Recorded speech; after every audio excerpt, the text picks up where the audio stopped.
शुक्रगुजारी करते हैं सबसे पहले कि खुदावंद ने ये मौका दिया कि मैं खुदावंद के कलाम को आपके दरमियान शेयर करूं।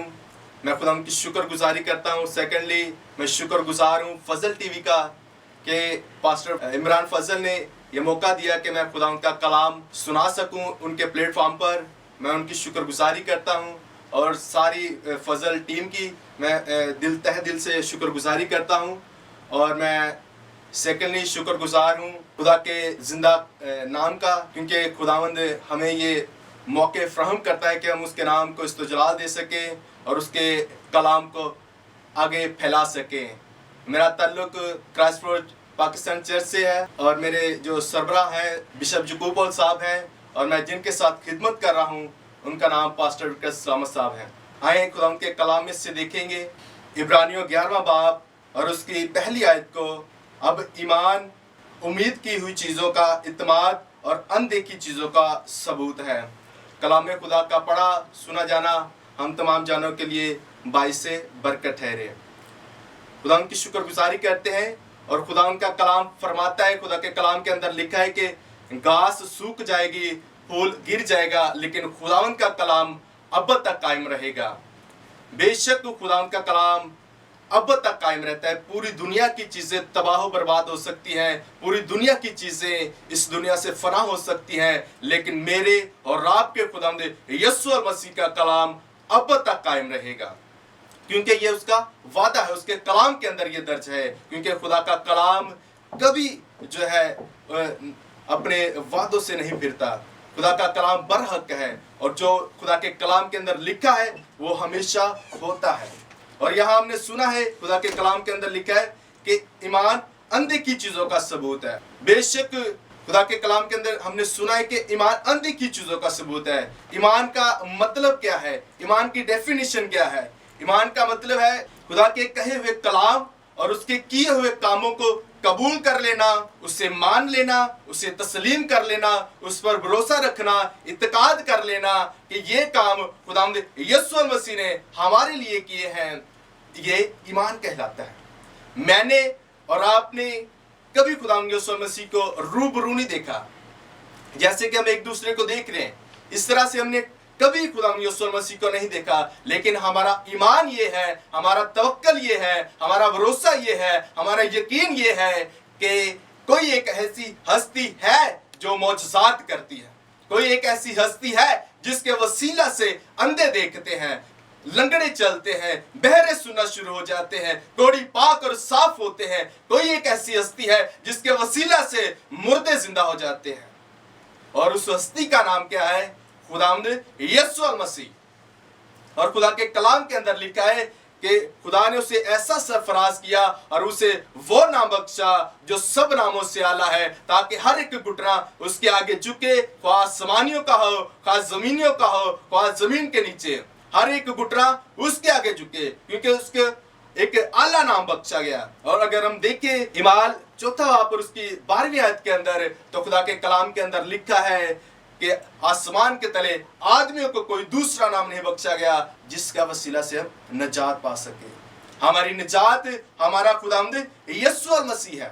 हमारी हयात खुदावंद यीशु मसीह है। खुदावंद यीशु मसीह मुजस्सम होकर दुनिया में इसलिए आए ताकि हम जिंदगी पाएं, हमेशा की जिंदगी पाएं। और हमेशा की जिंदगी खुदावंद यीशु मसीह के पास है। उसने कहा, थके मांदे और बोझ से दबे हुए सब लोगों मेरे पास आओ, मैं तुमको आराम दूंगा। अब्दी राहत, अब्दी नजात, अब्दी खुशी, अब्दी तसल्ली, अब्दी तशफ़ी मेरे और आपके खुदावंद यीशु मसीह के पास है, और किसी के पास नहीं, किसी गैर मबूद के पास नहीं, किसी जादूगर के पास नहीं, किसी और दरबार के या किसी पीर फकीर के पास नहीं, बल्कि जिंदा खुदावंद यीशु मसीह के पास अब्दी जिंदगी है, अब्दी नजात है, अब्दी खुशी है। क्योंकि हम देखते हैं कि खुदावंद ने कब्र और मौत पर फतह पाकर कहा, ऐ कब्र तेरी फतह कहाँ रही, ऐ मौत तेरा डंक कहाँ रहा। खुदावंद यीशु मसीह ने मौत पर फतह पाई है, और हमें भी इसी तरह खुदावंद के कलाम को कबूल करके उसकी जानिब आने की जरूरत है, उसे अपना शख्सी निजात दहिंदा कबूल करने की जरूरत है। क्योंकि खुदावंद हमें ये इत्मीनान देता है, ये तसल्ली देता है कि जो कोई मुझ पर ईमान लाएगा हलाक ना होगा, बल्कि हमेशा की जिंदगी देगा। हमेशा की जिंदगी यीशु मसीह के पास है। और हम देखेंगे आगे, निजात के लिए ईमान। निजात अगर हमने हासिल करनी है तो किस पर ईमान लाना होगा? खुदावंद यीशु मसीह पर। जैसे कि मैं पहले भी बता चुका हूं कि खुदावंद यीशु मसीह ने फरमाया कि जो कि मुझ पर ईमान लाएगा हलाक ना होगा बल्कि हमेशा की जिंदगी पाएगा। जब हम खुदावंद यीशु मसीह पर ईमान रखते हैं, तवक्कल रखते हैं, यकीन रखते हैं, भरोसा करते हैं, तो फिर वो हमें अपनी निजात के लिए बुलाता है और कहता है कि थके मांदे और बोझ से दबे हुए सब लोगों मेरे पास आओ, मैं तुमको आराम दूंगा। यहां हम देखेंगे इफिसियों 2 बाब और उसकी 8वीं और 10वीं आयत को देखेंगे। खुदा के कलाम में लिखा है, क्योंकि तुमको ईमान के वसीला से फजल ही से निजात मिली है और ये तुम्हारी तरफ से नहीं, खुदा की बख्शिश है, और ना ईमान के सबब से, ताकि कोई फख्र ना करे। आमीन। यहां हमने सुना है, खुदा के कलाम में लिखा है, ईमान के वसीला से फजल ही से निजात मिली। जब हम खुदावंद यीशु मसीह को अपना शख्सी निजात दहिंदा कबूल करते हैं तो फिर खुदा के कलाम में लिखा है कि फिर इंसान निजात को हासिल करता है, खुदा की बख्शिश को हासिल करता है, खुदा की फेवर को हासिल करता है। जब हम गैर मबूदों के पीछे जाते हैं हमें आर्जी तौर पर तो सुख मिल जाता है, लेकिन खुदा के कलाम के अंदर दर्ज है, खुदा के कलाम के अंदर लिखा है कि गैर मबूदों के पीछे दौड़ने वालों का गम बढ़ जाएगा। और आगे लिखा है कि उन्हें दिन रात चैन न मिलेगा। अगर हमें अब्दी खुशी चाहिए, अब्दी इत्मीनान चाहिए, तो हमें खुदावंद यीशु मसीह पर ईमान लाना होगा। हम देखिएगा खुदावंद के कलाम में से, तो जिस औरत के 12 वर्ष से खून जारी था उसने खुदावंद यीशु मसीह पर ईमान लेकर आई और उसने ये ईमान रखा, ये यकीन रखा। उसके ईमान का जो है तकाजा ये देखिए कि उसने ये ईमान रखा कि मैं यीशु मसीह के एक पल्ले को ही छू लूंगी तो निजात पाऊंगी। उस औरत को देखे तो वो बहुत रईस खतून थी, बड़ी अमीर खतून थी, लेकिन उसने अपना सारा मालूमता, अपना सारा पैसा, जो उसके पास पैसा था, रुपया था, उसने डॉक्टरों के पास, हकीमों के पास, तबीबों के पास गंवा दिया। लेकिन जब उसने सुना कि कोई एक ऐसा शख्स है, कोई एक ऐसी हस्ती है जिसके वसीला से शिफा मिलती है, मुर्दा हड्डियों में जान आ जाती है, लंगड़े देखते हैं, बहरे सुनते हैं, तो वो उस शख्स के पास यानी कि खुदावंद यीशु मसीह के पास आई और उसने ईमान के साथ उसके पल्ले को छुआ और क्या हुआ? फिलफौर उसे शिफा मिल गई। ये उसके ईमान का तकाजा है।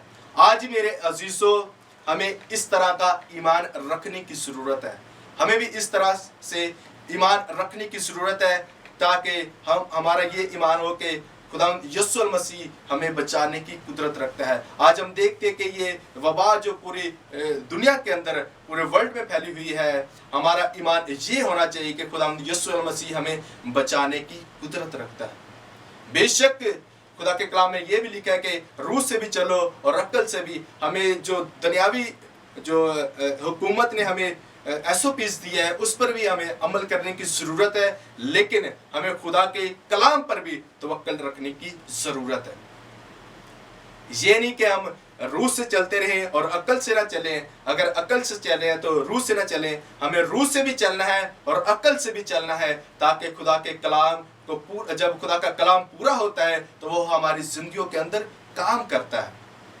ऐसे हम अगर आगे देखें तो पौलुस रसूल के हम जिंदगी को देखते हैं। पौलुस रसूल एक ऐसा शख्स था, जब उसका नाम साउल था तो उसने मसीहियों के ऊपर कितने जुल्म ढाए, कितने उनको तस्लीलो ख्वार किया, उनकी इज्जतों को पमाल किया, रोंदा उनको गलियों के अंदर जो है खींच कर लेकर आता था ताकि उन पर जुल्म ढाए। लेकिन हम देखते हैं कि उसने जब वो दमिश्क की राह पर जा रहा था तो उसने जब खुदावंद की आवाज़ को सुना तो खुदावंद यीशु मसीह ने उससे कहा, ऐ साउल तू मुझे क्यों सताता है।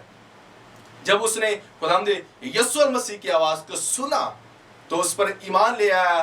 तो हम देखते हैं कि आगे जब उसका नाम पौलुस हुआ तो उसने कितना खुदावंद यीशु मसीह के लिए काम किया। जो खुदावंद की यीशु मसीह की जो खिदमत थी उसको पौलुस रसूल ने आगे जाकर पूरा किया और उसने खुदावंद यीशु मसीह के लिए इतने दुख सहे कि हमारी सोच से बालातर है। अगर हम देखना चाहते हैं तो दूसरा कुरिन्थियों उसके 11वें बाब की 16 आयत से बाब के आखिरी हिस्से तक देखें तो हमें पता चलेगा कि पौलुस रसूल ने खुदावंद यीशु मसीह के लिए कितने दुख सहे हैं। 5 बार उसे एकम 40 कोड़े लगे, 5 बार, 3 बार बैंत लगे, 3 बार वो जहाज टूटने की आफत में रहा। इस तरह से एक दिन जो है वो समुंदर में रहा, इस तरह से गैर कौमों के खतरों में रहा, गैर अकवाम के खतरों में रहा, मौत के खतरों में रहा, अपनी जो है कौम के खतरों में रहा। लेकिन उसने कहा कि कोई ऐसी चीज नहीं जो मुझे मसीह की मोहब्बत से जुदा कर सके।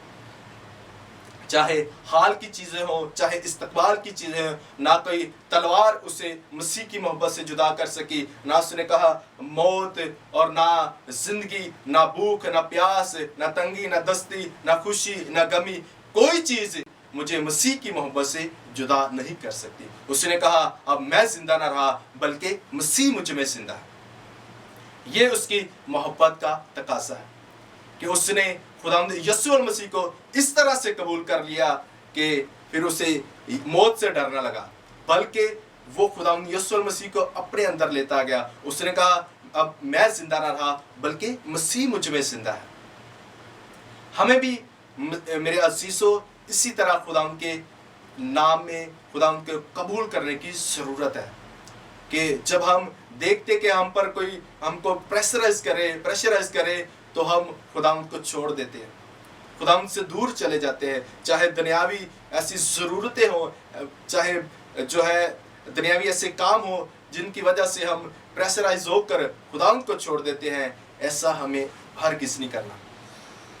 जैसे पौलुस ने खुदावंद यीशु मसीह के लिए इतने दुख सहे, वैसे अगर हम उनमें से एक दुख भी यीशु मसीह के लिए सह सके तो ये हमारे लिए बहुत खुशी की बात होगी। उसने कहा मेरी मानद बनो जैसे मैं मसीह की मानद बनता हूँ। मेरे अजीजों, हमें पौलुस की मानद हम बन जाए अगर, तो ये बहुत बड़ी बात है। यीशु मसीह तो बहुत दूर की बात है। हमें खुदा के खादिम पौलुस की मानद ही बनने की ज़रूरत है। अगर हम आगे देखें तो बहरे कुलसम में से कैसे वो ईमान के साथ बनी इसराइल खुदा के कलाम को लेकर, खुदा के नाम को लेकर बहरी कुलसम में से गुजर गई। ये उनका ईमान था। अगर वो ये ईमान ना रखती कि हमें कोई ऐसा खुदा नहीं जो हमें बचा सके, तो वो मिस्र के अंदर गुलामी के अंदर रहते। लेकिन उनका ईमान ये था कि हमें कोई ऐसी हस्ती है, हमारा खुदा यहोवा खुदा हमें मिस्र की गुलामी से बचाने की कुदरत रखता है। तो मेरा असीसो, ये आखिरी बात है कि जब हम खुदावंद यीशु मसीह को कबूल कर लेते हैं तो हमारे जो है हमारे अपने भी हमारे दुश्मन बन जाते हैं, हमारे घर वाले भी हमारे दुश्मन बन जाते हैं। लेकिन हमें उनसे क्रिटिसाइज होने की ज़रूरत नहीं। अगर कोई हमें क्रिटिसाइज करता है या तंज करता है तो हमें शर्मिंदा होने की ज़रूरत नहीं, बल्कि खुदावंद में बढ़ते रहें, खुदावंद में तरक्की करते रहें, खुदावंद को अपना शख्सी निजात दहिंदा कबूल करके उसकी जानिब लौटें और उसे कहें कि खुदावंद पाक खुदा, जैसे पौलुस कहता है कि अब मैं जिंदा ना रहा बल्कि मसीह मुझ में जिंदा है। तो इसी तरह हमें भी एक दूसरे को कहने की ज़रूरत है और एक दूसरे के लिए तसल्ली, तशफ़ी जो है, एक दूसरे के लिए तरक्की का सबब बनने की ज़रूरत है, एक दूसरे के लिए खुशहाली का सबब बनने की ज़रूरत है, एक दूसरे के लिए ठोकर का बायस ना बने बल्कि एक दूसरे के लिए तरक्की और सरफराजी का बायस बने, ताकि उसके नाम को इस्तो जलाल मिले। तो हम की शुक्रगुजारी करते हैं और उसके नाम को इस्तो जलाल देते हैं। आए सब अपने सर को झुकाएंगे, आंखों को बंद करेंगे और खुदा उनकी शुक्रगुजारी करेंगे खुदा उनके कलाम के लिए। है जिंदा आसमानी जलाली बुजुर्ग खुदावंद, वादों के सच्चे और गयूर खुदा, मैं तेरी शुक्रगुजारी करता हूँ खुदावंद पाक खुदा। खुदावंद यीशु नासरी, जितने लोगों ने तेरे कलाम को सुना है खुदावंद पाक खुदा, खुदावंद यीशु नासरी ये खुदावंद पाक खुदा उनकी जिंदगियों के अंदर 100 का 100 गुना फल लाने का सबब ठहरे और खुदावंद यीशु नासरी इनकी जिंदगियों के अंदर खुदावंद पाक खुदा गहरा काम करे खुदावंद पाक खुदा, और तुझ पर ईमान ले आए खुदावंद पाक खुदा, तुझे अपना शख्सी निजात दहिंदा कबूल कर ले और तेरी जानिब लौट आए खुदावंद यीशु नासरी, क्योंकि तू जिंदा खुदा वादों का सच्चा और गयूर खुदा है। और खुदा यीशु नासरी जैसे खुदा पाक खुदा तेरा कलाम बयान करता है, सैमसन ने कहा कि जैसे एक बीज तना हुआ दरख्त बन जाता है, उसी तरह खुदा यीशु नासरी आज कलाम का बीज भी खुदा हम सबों की ज़िंदगी में एक तना हुआ दरख्त बन जाए और खुदा हमारी जो है शाखों से खुदा कौमें निजात पाएँ, यीशु मसीह के नाम से आमीन।